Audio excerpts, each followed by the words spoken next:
Welcome to the lecture guys. मेरा नाम है Anmol Kumar, your physics instructor at Knowledge Inc Academy. पिछली बार हमने न्यूटन्स लॉ ऑफ मोशंस की बात करी थी, हमने मोमेंटम तक डिस्कस कर लिया था। आज हम मोमेंटम के थोड़ा आगे डिस्कस करेंगे और पिछली बार जो हमने डिस्कशन जहां पर छोड़ी थी मोमेंटम के कर्व्स के बारे में, वहां से डिस्कशन अपनी स्टार्ट करेंगे। मैंने आपसे पिछली बार कुछ कर्व्स मांगे थे मोमेंटम के बारे में। क्या मांगा था? P versus velocity, momentum versus velocity का curve keeping mass as a constant, momentum versus mass का curve keeping velocity as a constant, और मास वर्सेस वेलोसिटी का curve keeping momentum as a constant. ठीक है सर, मैंने आपसे यही curve मांगे थे। Before going into the lecture guys, please like share and subscribe the channel also and hit the bell notification icon. मैं जानता हूं मोमेंटम का मतलब होता है मास इनटू वेलोसिटी, और यहाँ पर मैंने मोमेंटम को वाई एक्सिस पर बना रखा है, ये ध्यान रखना। अगर आप यहाँ पर ध्यान से देखोगे, सबसे पहले मेरा मास कांस्टेंट है, वेलोसिटी वेरी कर रहा है और मोमेंटम वेलोसिटी के साथ ही वेरी करेगा। अब इस कर्व को मुझे बनाना है, तो मैंने बहुत अच्छे से काइनेमेटिक्स में बता रखा था कि अगर आपको कोई भी कर्व बनाना है तो आपको स्टैंडर्ड कर्व से उन सबको कंपेयर करना पड़ेगा। यहाँ पर मैं स्टैंडर्ड लीनियर कर्व से अपने कर्व को कंपेयर कर रहा हूँ। y equal to M X plus C, जहाँ पर m क्या है? मेरा स्लोप है। x क्या है? मेरा वेलोसिटी एक्सिस है यहाँ पर इंस्टेड ऑफ x। y क्या है? मेरा मोमेंटम है, मतलब मोमेंटम वाला एक्सिस। c क्या है? इंटरसेप्ट। फॉर्चुनेटली यहाँ पर c 0 है, तो मुझे पता चल गया इंटरसेप्ट क्या है यहाँ पर? 0 0। That is the curve will be starting from the origin itself and the curve will be a straight line. ठीक है सर। यहाँ पर मेरा जो स्लोप है वो क्या है? मास के बराबर है, that is tan theta is equal to M. तो theta is equal to tan inverse of M. तो यहाँ पर से एक स्ट्रेट लाइन बनेगी जिसकी जो एंगल होगा, ये जो एंगल होगा that will be equal to tan inverse of M. तो ये मेरा पहला कर्व।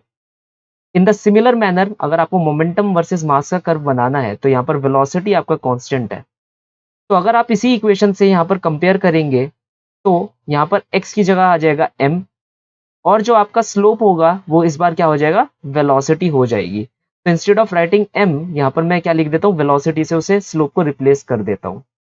ठीक है। इंटरसेप्ट यहाँ पर भी 0 0 है, तो जो कर्व होगा वो 0 0 से ही स्टार्ट होगा और वो एक स्ट्रेट लाइन बनाएगा जिसका क्या एंगल होगा? Tan inverse of v। ठीक है सर। अब हम मास वर्सेस वेलोसिटी के कर्व की बात करते हैं keeping momentum as a constant, है ना। तो constant equal to mass velocity, तो mass equal to constant by velocity. मैंने पहले ही इस कर्व की स्टैंडर्ड फॉर्म आपको बता रखी थी, है ना। तो curve will be going something like that, curve कुछ ऐसा सा बनेगा। ठीक है, mass is inversely proportional to velocity, तो कुछ ऐसा सा यहाँ पर कर्व बनेगा जहां पर एक्स और वाई क्या होंगे? यहाँ पर एजिम्टोट्स होंगे। ठीक है, चांद जैसा कर्व यहाँ पर बनेगा। आगे हम बढ़ते हैं, रिजल्टेंट फोर्स की हम बात करेंगे यहाँ पर। देखिए, मान लीजिए आपके पास एक पार्टिकल है और उसके ऊपर N number of forces act कर रही है। अब तो ये तो इम्पॉसिबल होगा ना, आपको एक particle N number of forces उस पार्टिकल पर दिखाना, है ना।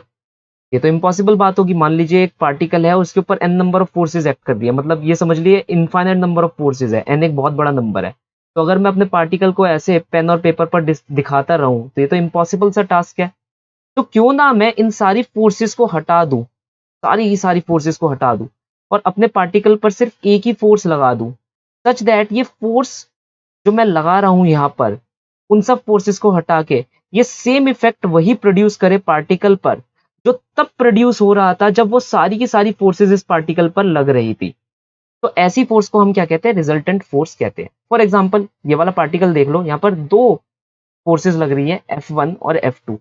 अब F1 के इन्फ्लुएंस में जो मेरा पार्टिकल होगा वो आगे की तरफ जाएगा, F2 के इन्फ्लुएंस में जो मेरा पार्टिकल होगा वो ऊपर की तरफ जाएगा। तो वो आगे भी जाना चाहिए, ऊपर भी जाना चाहिए, तो तुम लोगों को पता है उसे तिरछा जाना पड़ेगा, तिरछा जाना पड़ेगा, है ना। तो मैंने कहा कि यार चलो ठीक है, मैं F1 और F2 दोनों फोर्सेस को अपने सिस्टम पर से हटा देता हूं। मैं लाल कलर से एक F रिजल्टेंट फोर्स यहां पर दिखा देता हूं। ठीक है, किस डायरेक्शन में? इस तिरछे डायरेक्शन में दिखा देता हूं। अब ये जो रिजल्टेंट फोर्स होगी, ये जो फोर्स होगी, ये सेम वही इफेक्ट प्रोड्यूस कर रही होगी जो F1 और F2 जब मेरे पार्टिकल पर लग रहे थे प्रोड्यूस कर रहे थे। तो अब जो मेरा पार्टिकल होगा वो तिरछे डायरेक्शन में जाएगा with the same acceleration and the same velocity which he have to go when it was under the influence of F1 and F2। आगे बढ़ेंगे, मैं बात करूंगा बैलेंस और अनबैलेंस फोर्स की। Instead of giving you the definition, मैं directly कुछ parameters यहाँ पर मैंने सेट कर रखे हैं और मैं उन दोनों के बीच में डिफरेंस की डायरेक्टली यहाँ पर बात करूंगा। सबसे पहला पैरामीटर है स्टेशनरी बॉडी या स्टेट ऑफ रेस्ट। अगर आप एक बैलेंस फोर्स की बात करते हैं तो बैलेंस फोर्स कभी भी स्टेट ऑफ रेस्ट को तोड़ता नहीं है। आपकी बॉडी रेस्ट पर थी और रेस्ट पर ही रहेगी, लेकिन in the case of unbalance force जो स्टेट ऑफ रेस्ट होता है वो ब्रोक हो जाता है और आपकी बॉडी किस में आ जाती है, मोशन में आ जाती है। फॉर एग्जाम्पल जैसे मान लीजिए अब आप आराम से बेड में लेटे हुए हैं, आप आराम से सो रहे हैं, कोई आपको डिस्टर्ब नहीं कर रहा, ठीक है। आपका तकिया आपके सर के नीचे है, कंबल आपके ऊपर है। तकिया, कंबल, इन सब का होना एक बैलेंस फोर्स को क्रिएट कर रहा है। ये आप हैं, आपके ऊपर थोड़ा सा वजन लग रहा है, ठीक है। आपका कॉन्टैक्ट नॉर्मल रिएक्शन ऊपर की तरफ लग रहा है, बेड की वजह से कॉन्टैक्ट नॉर्मल रिएक्शन ऊपर की तरफ है, आपका वजन नीचे की तरफ लग रहा है। यहाँ पर बैलेंस फोर्स का सिस्टम बन गया, ठीक है। आप डिस्टर्ब नहीं होंगे, आप आराम से सोते रहेंगे। लेकिन अगर मम्मी की फ्लाइंग चप्पल आपकी तरफ आती है, मम्मी की फ्लाइंग चप्पल आपकी तरफ आती है, तो आप एकदम से उठकर खड़े हो जाएंगे। क्यों? क्योंकि मम्मी की फ्लाइंग चप्पल एक एक्स्ट्रा फोर्स है जो कि एक अनबैलेंस फोर्स यहाँ पर क्रिएट कर रही है सिस्टम के अंदर, जिसकी वजह से क्या होगा, आप उठकर बिल्कुल खड़े हो जाएंगे। तो इसे मैं क्या कह सकता हूँ, इसे मैं एक अच्छा एग्जाम्पल कह सकता हूँ अनबैलेंस फोर्स का, जिसके अंदर आपका स्टेट ऑफ रेस्ट क्या बन गया, अचानक ही स्टेट ऑफ मोशन बन गया, ठीक है। अब यहां पर भी देख लो, जैसे यहां पर ये कार रेस्ट पर है, ठीक है। पहले वाले अगर आप ब्लॉक को देखोगे, पहले वाले ब्लॉक को देख लो, देखो इसके ऊपर इक्वल एंड अपोजिट फोर्स लग रही है। पहली बात तो ये इक्वल एंड अपोजिट फोर्स लग रही है, तो ये एक दूसरे को नेगेट कर देंगी। मैंने वेक्टर में भी बताया था, अगर ये फोर्स इसमें से माइनस हो या ये फोर्स इसमें से माइनस हो तो आंसर कितना आ जाएगा, 0 आ जाएगा। Equal and opposite force act हो रही है, तो हमारे बॉक्स पर कोई भी इफेक्ट नहीं होने वाला। तो ना बॉक्स इस तरफ जाएगा ना बॉक्स इस तरफ जाएगा। मानते हो नहीं मानते? तो बॉक्स अपनी जगह पर ही रहने वाला है, तो ये रेस्ट पर है तो रेस्ट पे ही रहने वाला है। लेकिन अगर तुम इस कार पे देखो तो यहाँ कार पे दो अलग अलग फोर्स लग रही है, F2 और F1। जहां पर मैं क्या कह रहा हूँ कि ये जो F2 फोर्स है मेरी, वो F1 फोर्स से ग्रेटर है। तो अगर F2 फोर्स F1 फोर्स से ग्रेटर है तो इवेंचुअली मेरी कार आगे की डायरेक्शन में भाग जाएगी in the influence of F2 force. तो यहाँ पर कार कैसे थी, रेस्ट पर थी, और अब कार कैसे हो गई, मोशन के अंदर आ गई, ठीक है। अब दूसरे पैरामीटर की बात करेंगे, मूविंग बॉडी मतलब स्टेट ऑफ मोशन में। अगर कोई balance force state of motion में लग रही है तो वो उसके स्टेट को चेंज नहीं करेगी। कोई सा भी स्टेट हो, ये याद रखना, चाहे वो रेस्ट में हो चाहे वो मोशन में हो, वो चेंज नहीं होने वाला अगर वहां पर बैलेंस फोर्सेस लग रही है। In a system of balance forces the state will not change. लेकिन अगर कोई भी अनबैलेंस फोर्स लग रही है, ठीक है, तो वो स्टेट को चेंज कर देगी। रेस्ट में होगा तो मोशन में लाएगा, मोशन में होगा तो रेस्ट में ले आएगा। ये चीज याद रखना। बात आ जाती है एक्सेलरेशन की। अब सबसे पहली बात है बैलेंस फोर्स की। अगर मैं बात करूं तो भाई जब बैलेंस फोर्स मोशन को रेस्ट नहीं बना रही और रेस्ट को मोशन नहीं बना रही, मतलब स्टेट को चेंज ही नहीं कर रही, तो वो कोई एक्सेलरेशन इंट्रोड्यूस ही नहीं करेगी। मानते नहीं मानते? और जो अनबैलेंस फोर्स होगी वो अगर मेरे स्टेट को चेंज कर रही है तो कोई ना कोई एक्सेलरेशन वो इंट्रोड्यूस करेगी। फॉर एग्जाम्पल मान लो तुम बहुत तेजी से भागते हुए जा रहे हो और तुम्हारा दोस्त तुम्हें रोक रहा है ना, तो वो तुम पे क्या लगाएगा, नेगेटिव एक्सेलरेशन लगाएगा, डी एक्सेलरेशन लगाएगा। या तुम्हारी कार बहुत तेजी से भाग रही है तो तुम ब्रेक लगा रहे हो, ब्रेक लगाओगे तो डी एक्सेलरेटेड फोर्स प्रोड्यूस होगी, है ना, वो तुम्हारी कार को स्टॉप पे ले आएगी। और अगर तुम्हें कार को चलाना है तो तुम एकदम से कार को एक्सेलरेट करवाओगे, तो एक्सेलरेशन उसके अंदर आ रहा है, ठीक है। तो अनबैलेंस फोर्स या तो एक्सेलरेशन डालेगा तुम्हारे सिस्टम के अंदर या डी एक्सेलरेशन डालेगा, ठीक है। ये चीज याद रखना। शेप की बात कर लेते हैं। शेप की अगर मैं बात करूं तो दोनों की दोनों फोर्सेस शेप को चेंज करेगी। बहुत अच्छा सा एग्जांपल है, एक क्ले ले लेना, क्ले ले लेना या आटे का पेड़ा ले लेना, आटे की लोई ले लेना, कुछ भी ले लेना। मान लो ये आटे का पेड़ा यहीं पर पड़ा है, इस पर थोड़ी सी फोर्स लगाना, मगर ये याद रखना ये भागना नहीं चाहिए क्योंकि ये रेस्ट पर है, ये रेस्ट पर ही रहना चाहिए। तो तुम्हें ऐसे फोर्स लगानी है सच दैट ये अपना स्टेट ना तोड़े। तो अगर तुम इस पे फोर्स लगाओगे तो क्या होगा, इंडेंटेशन होगा, ये थोड़ा सा यहाँ से अपना शेप चेंज कर लेगा, थोड़ा सा अंदर की तरफ चला जाएगा। मानते हो? तो शेप तो चेंज हो रही है, यस शेप चेंज हो रही है। दूसरा देखो, इस आटे के पेड़ों को लेकर फेंक देना, कहीं दूर फेंक देना। जैसे ही तुम फेंकोगे, सबसे पहली बात है through out the duration of the motion ये अपनी शेप चेंज करता रहेगा, है ना। ऐसा तो है नहीं तुमने फेंका तो ये हमेशा बॉल की शेप में ही था, ठीक है। चलो ये मान लो तुम फाइनल स्टेज पर देख रहे हो तुम्हारे पेड़े की शेप क्या है, तो तुम्हें कैसी शेप मिलेगी, वो नीचे से कुछ फ्लैट हो चुका होगा और ऊपर से वो थोड़ा सा अभी भी गोल होगा, लेकिन पूरा गोल नहीं होगा जैसा तुमने बनाया था, वो ऐसा ओवल शेप का गोल रहेगा, अंडाकार टाइप का शेप का गोल रहेगा। तो तुम ये कह सकते हो शेप तो अभी भी चेंज हो रही है, तो शेप तो चेंज होगी दोनों केसेस के अंदर। डायरेक्शन की बात कर लेते हैं। देखो, डायरेक्शन बैलेंस फोर्सेस तो चेंज करने वाले नहीं है ना भाई। जब ये कोई एक्सेलरेशन इंट्रोड्यूस नहीं कर रहे, कुछ भी इंट्रोड्यूस नहीं कर रहे, तो डायरेक्शन कहां से चेंज कर पाएंगे, इनका कोई इन्फ्लुएंस ही नहीं है। तो बैलेंस फोर्सेस कभी भी डायरेक्शन को चेंज नहीं कर सकते, ठीक है। मैंने फोर्सेस के बारे में तुम्हें बताया था कि force is capable to change the direction, है ना।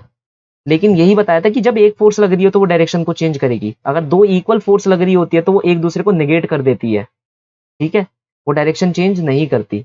लेकिन अनबैलेंस फोर्स में क्या होता है, जो दूसरी फोर्स लग रही होती है या तो वो पहले से ज्यादा होती है या कम होती है, तो डायरेक्शन तो अपने आप चेंज आएगा ही आएगा, क्योंकि अनबैलेंस फोर्स है, remnant of the force will be there, है ना, तो डायरेक्शन तो चेंज होगा ही होगा।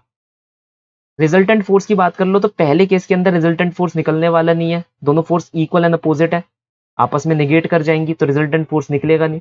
अनबैलेंस फोर्स के अंदर एक नॉन जीरो रिजल्टेंट फोर्स निकल कर आएगा ही आएगा। फॉर एग्जांपल इस केस के अंदर क्या था, F2 minus F1 in the direction of F2 itself, है ना, तो रिजल्टेंट फोर्स किस डायरेक्शन में आ रही है, F2 के डायरेक्शन में आ रही है। मैंने पिछली बार ही तुम्हें न्यूटन के सेकंड लॉ से ये बताया था। आगे बात करेंगे। एक न्यूमेरिकल मैंने यहाँ पर ले रखा है कि let us consider two forces F1 and F2 acting on the body, mass 2 kg as shown in the figure, where F1 is 10 Newton and F2 is 2 Newton. What will be the acceleration?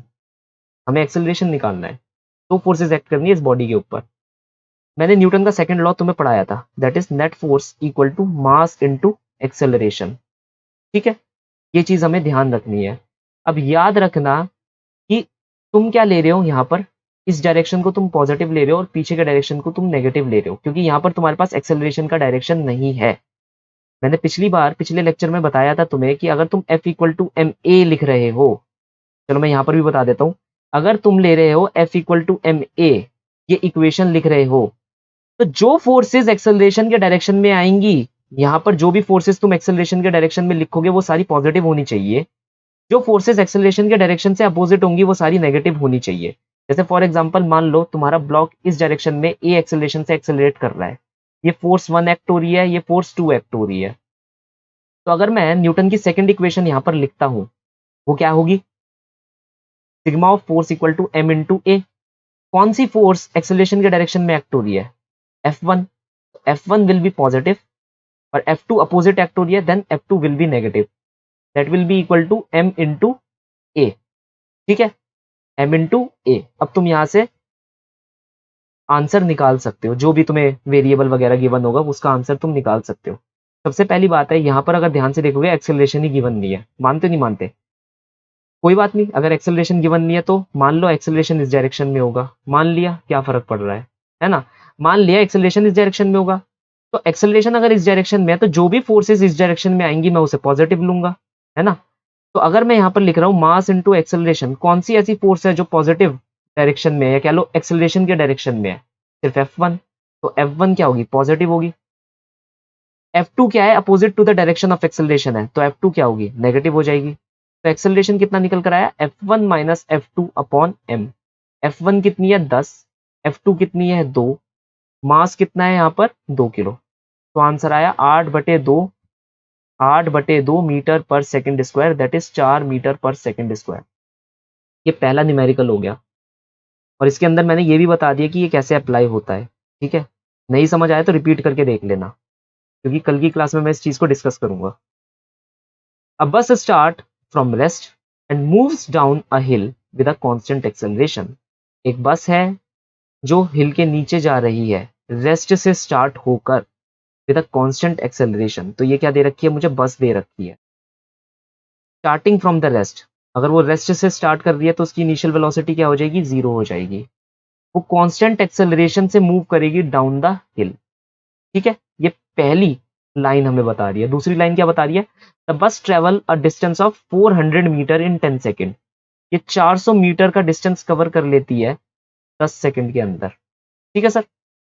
मास कितना है बस का, 5 metric ton, मतलब 5000 kilo का मास है। What will be it's acceleration, and force acting on it, मतलब इसका acceleration क्या होगा और जो इसके ऊपर फोर्स एक्ट हो रही होगी वो भी क्या होगी, हमें वो निकालना है। ठीक है, देखो सबसे पहली बात है, यहाँ पर तुम्हें एक्सेलरेशन दे नहीं रखा, चीजें क्या क्या दे रखी है, 1D मोशन दे रखा है, उसके अंदर डिस्टेंस दे रखा है, टाइम दे रखा है, इनिशियल वेलोसिटी दे रखी है। मैंने पहले ही बताया था अगर यूनिडायरेक्शनल 1D मोशन हो रहा है तो वहां पर डिस्प्लेसमेंट और डिस्टेंस दोनों सेम होते हैं, बताया था नहीं बताया था पहली क्लास के अंदर। और यहाँ पर हमें सारा डेटा गिवन है, तो यहाँ पर सबसे पहले मैं काइनेमेटिक्स का यूज करूंगा ताकि मैं एक्सेलरेशन निकाल सकूं। तो डायरेक्टली मैं कांस्टेंट एक्सेलरेशन इक्वेशन का यूज करूंगा, याद आई ये वाली इक्वेशन।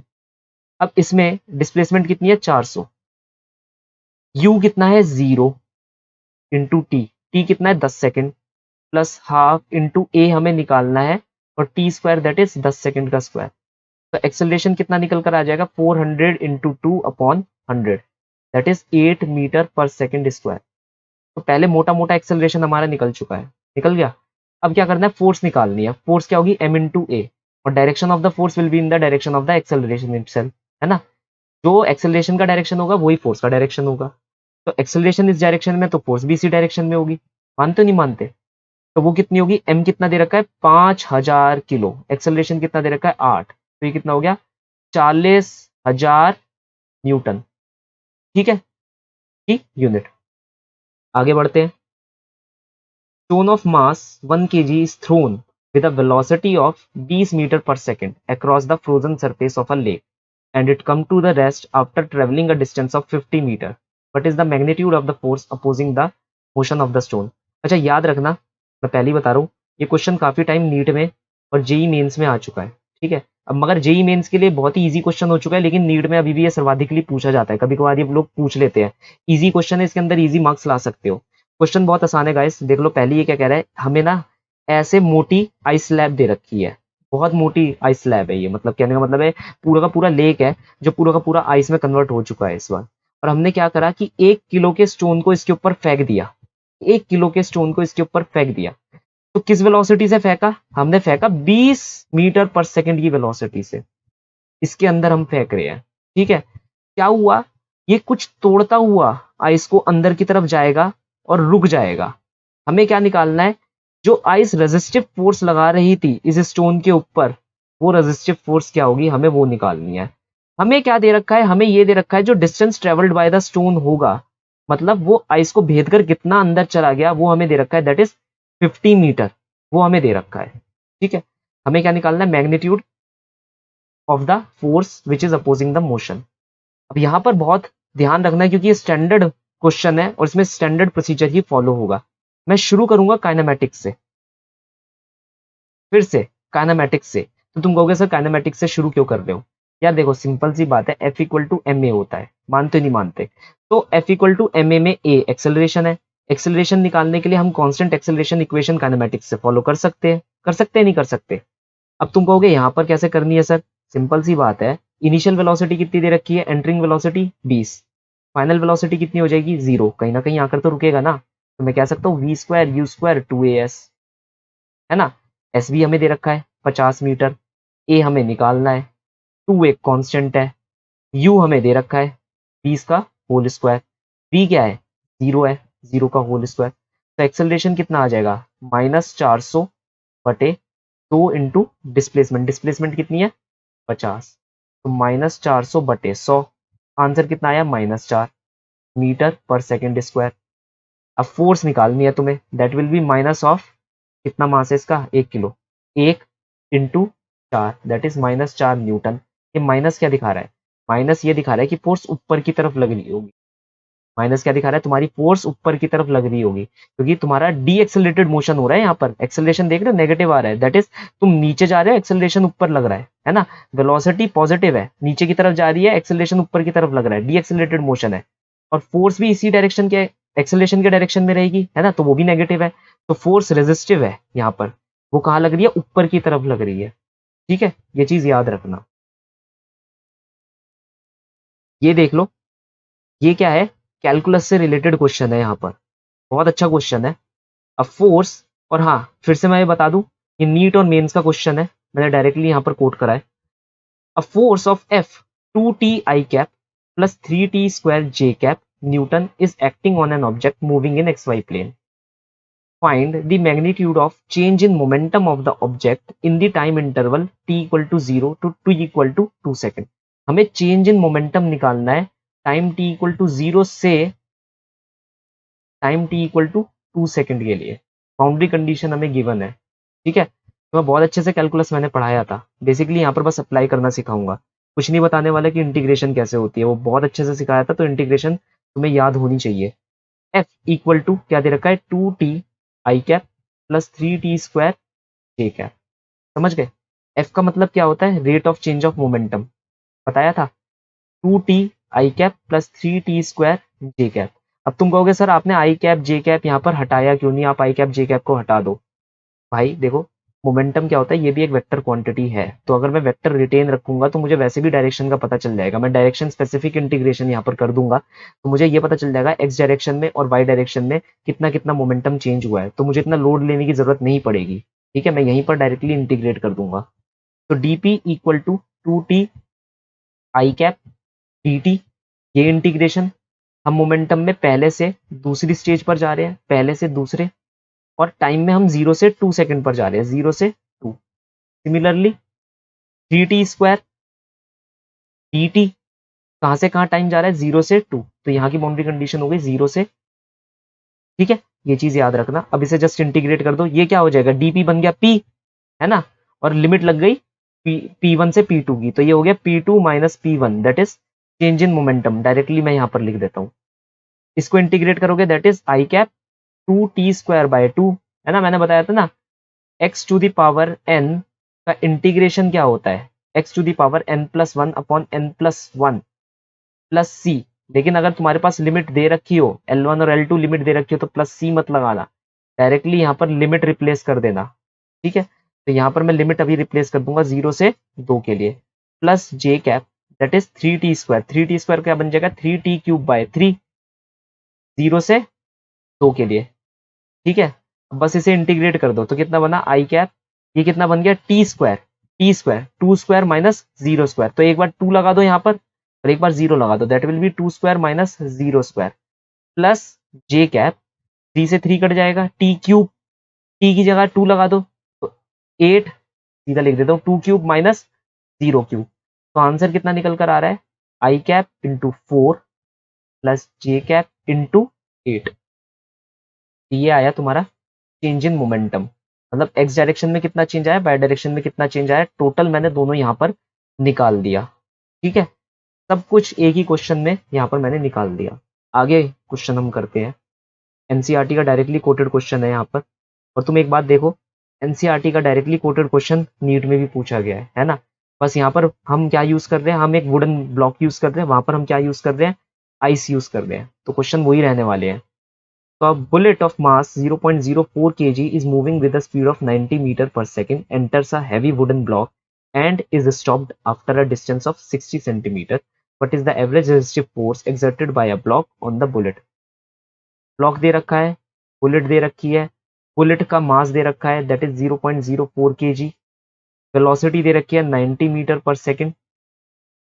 ये जो ब्लॉक है इसमें 60 सेंटीमीटर भेद कर ये अंदर आ जाती है, दैट इज 0.6 मीटर तक ये अंदर आ जाती है, फिर ये रेस्ट पर आ जाती है. हमें क्या निकालना है, ये ब्लॉक कितनी रेजिस्टिव फोर्स लगा रहा होगा हमारी बुलेट पर.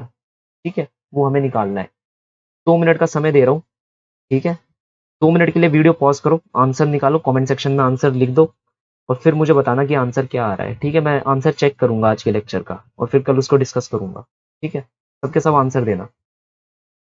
अब मैं यहाँ पर कर रहा हूँ. ठीक है, देखो सबसे पहले क्या है, बुलेट आई एंटर किस वेलोसिटी से कर रही है, 90 मीटर पर सेकंड की वेलोसिटी से एंटर कर रही है.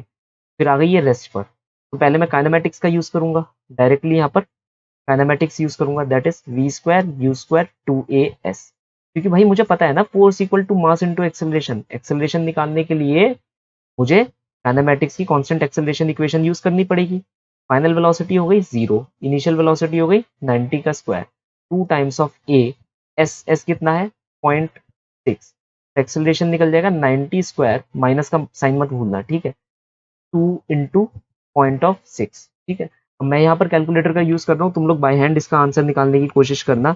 तो 90 square divide by 2 into 0.6, the answer is coming out to be -6750 metre per second squared. ठीक है, इतना एक्सेलरेशन निकल कर आ रहा है। अब फोर्स निकालनी है, force equal to mass into acceleration. Mass कितना दे रखा है 0.04, एक्सेलरेशन कितना निकल कर आया 6750। नेगेटिव, नेगेटिव मतलब रेजिस्टिंग है, इस डायरेक्शन में लग रही है। ठीक है, तुम्हारा मोशन किस डायरेक्शन में, इस डायरेक्शन में, फोर्स किस डायरेक्शन में लग रही है, इस डायरेक्शन में लग रही है, opposite to the direction of motion. तो यहाँ पर अगर मैं इसे 0.04 kg से मल्टीप्लाई कर दूं तो मेरे पास आंसर कितना आ रहा है -270। तो -270 न्यूटन फोर्स तुम्हारी एक्ट हो रही है as a resistive force on your bullet when it is entering the block. अब ये वाला क्वेश्चन देखो, ये क्वेश्चन में क्या कह रहा है कि the motion of the particle of mass m is described by y equal to ut plus half gt square, find the force acting on the particle. ठीक है, अब एक चीज मैं तुम्हें बता रहा हूँ, वैसे ये क्वेश्चन बहुत ही इजी है, लेकिन कुछ लोगों के लिए क्वेश्चन बहुत मुश्किल भी रह सकता है। ठीक है, जिसके कंसेप्ट क्लियर है उसके लिए इजी है। क्यों? यहाँ पर उसने पूछा मास into acceleration that is force कितना है। पर्टिकुलरली इसने क्या पूछा है, सीधा सीधा स्ट्रेट अवे हमसे पूछा है कि भैया ये बताओ फोर्स कितनी हो रही है पार्टिकल के ऊपर एक्ट, है ना। और हमें पार्टिकल की यहाँ पर डिस्प्लेसमेंट उसने दे रखी है। अब जिस बंदे को काइनेमेटिक्स क्लियर है, जिस बंदे को ये पता है कि एक्सेलरेशन कैसे निकाले from the displacement where displacement is given as a function of time, वो यहाँ पर आंसर आराम से निकाल लेगा। तो एक्सेलरेशन क्या है dv बाई dt, और v क्या है ds बाई dt, और s क्या है तुम्हारी डिस्प्लेसमेंट, है ना। हो गया ना, हो गया क्वेश्चन आसान ये। ठीक है, अब क्या करना है तुम्हें, सबसे पहले वेलोसिटी निकालो। The velocity will be d by dt of the displacement which is given as a function of time.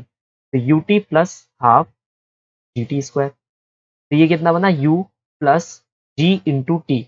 मुझे ये बताने की जरूरत नहीं कि d by d x x to the power n is n x n minus one, ये differentiation होती है जिसे मैंने यहाँ पर डायरेक्ट लगाया है।